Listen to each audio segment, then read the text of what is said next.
Le informamos sobre las actividades más destacadas en la sesión de la Cámara de Diputados, en donde fueron aprobadas reformas a la ley del Infonavit para armonizarla con la desindexación del salario mínimo. Vamos con todos los detalles.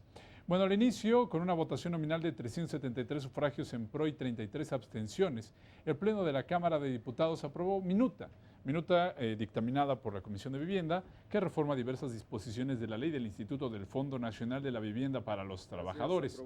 Tras su aval, se introduce la unidad de medida y actualización como referencia para el otorgamiento de créditos hipotecarios por parte de Infonavit. La modificación se da en concordancia con la reforma constitucional en materia de desindexación del salario mínimo. Que la reforma también prevé que cuando el salario mínimo se incremente por encima de la unidad de medida y actualización, el instituto no podrá actualizar el saldo de los créditos otorgados en salarios mínimos a una tasa que supere el crecimiento porcentual de la UMA durante el mismo año, con el propósito de no afectar a los derechohabientes. Esta reforma fortalece y le da viabilidad financiera, le da fortaleza a los balances financieros del Instituto del Infonavit. Esto es importante por muchas razones, pero la que yo considero en términos del tiempo mencionar hoy es que fortalece a la industria de la construcción. Para evitar algún impacto financiero negativo en el instituto y por consecuencia en las familias mexicanas. La desindexación del salario mínimo tiene una gran relevancia en el ámbito de competencias del Infonavit. No olvidemos que los créditos otorgados por el instituto han sido con base en los salarios mínimos.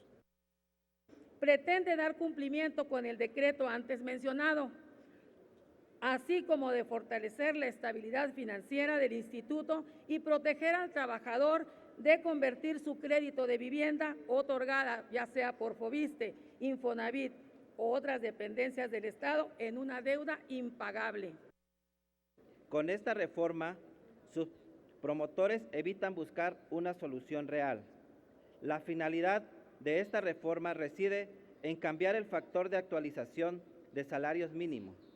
Bajo la propuesta de estas, crecerán más lamentablemente. Por cierto, es posible que ese cambio implique un impacto presupuestario que no vemos en el dictamen. Esta nueva disposición impide que los trabajadores, quienes desean formar un patrimonio inmobiliario por medio de los préstamos otorgados por el Infonavit, se vean acorralados por posibles incrementos al salario mínimo que provocarán el consecuente aumento de su deuda crediticia.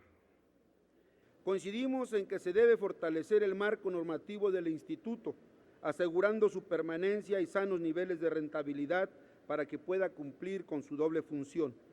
Por un lado, ser el garante hipotecario con la finalidad de que las y los trabajadores tengan acceso a un financiamiento para una vivienda digna.